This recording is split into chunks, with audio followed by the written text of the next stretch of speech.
Havia duas maneiras para se ir do Rio de Janeiro a Niterói e alcançar todo o litoral norte do estado. Uma era a estrada, que tinha mais de 100 quilômetros.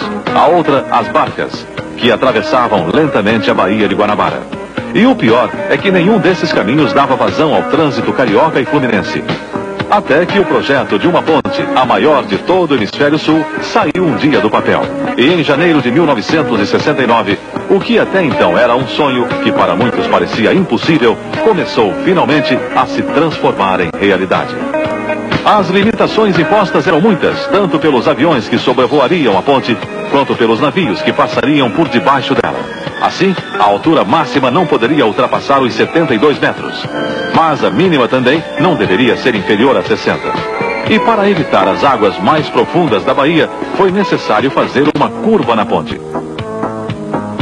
4 anos depois de começadas as obras, mais de 25 mil homens já haviam trabalhado nelas. Além de brasileiros, havia técnicos e engenheiros de muitas outras nacionalidades, principalmente ingleses. E para a construção do vão central da ponte, que seria o maior do mundo, foi preciso fazer uma linha de montagem especial na Ilha do Caju, onde trabalhariam 6 super guindastes, cada um deles com capacidade para deslocar 35 toneladas. Pela primeira vez, foi usado um tipo de chapa de aço com 60 milímetros, 6 centímetros de espessura. E aos poucos, os 176 metros e as 3.500 toneladas do vão central iam tomando forma.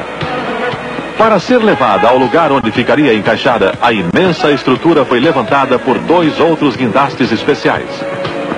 E uma das maiores dificuldades foi navegar com aquela enorme peça por uma das baías mais movimentadas do mundo, num trabalho de sincronização entre os engenheiros e as autoridades portuárias, que tinha de ser perfeito. Mas os contratempos seriam muito maiores do que se imaginava a princípio. Uma tempestade vinda do oceano, junto com fortes ventos, quase transforma o vão em um gigantesco bate-estacas, ameaçando destruir todo o resto da obra que já estava pronto. O trabalho, afinal, teve de ser feito à noite, quando as águas normalmente estão mais calmas e os ventos mais fracos. Outra dificuldade: toda a estrutura tinha de ser observada 24 horas por dia, para que fossem feitas as alterações necessárias causadas pelas mudanças de temperatura. O começo da operação de subida do vão central foi todo controlado por um imenso painel. Cada peça levou 4 dias para ser erguida e depois soldada.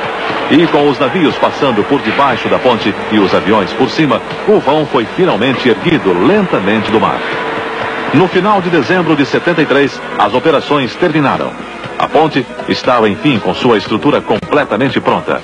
O processo de acabamento foi acelerado. E em pouco tempo, as pistas estavam limpas, asfaltadas e as luzes eram colocadas.